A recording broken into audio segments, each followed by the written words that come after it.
We still are of the view that there's about 500 homes that have been inundated.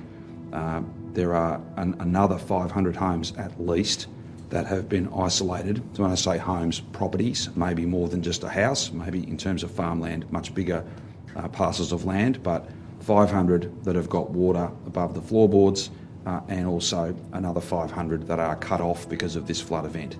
That number will definitely grow.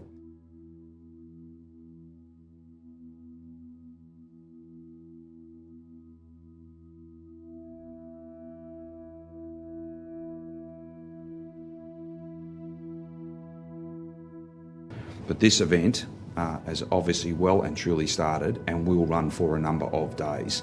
We won't see peak levels of flood water for quite a while.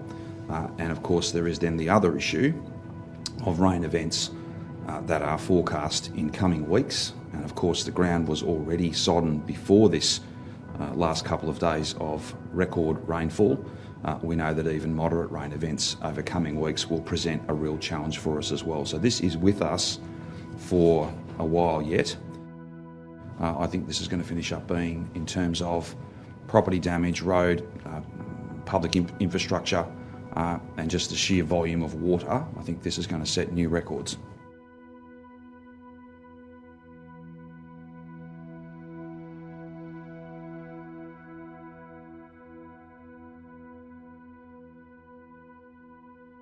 I knew it'd be bad, but when I just came down and saw the water, it's, yeah, very emotional.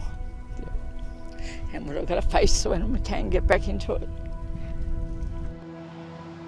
When we walked in the dark, and yeah, it was just a shock.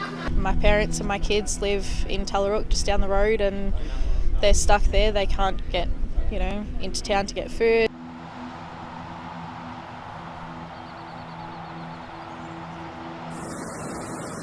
All right, here's some kayakers coming down. I hope they know what they're doing.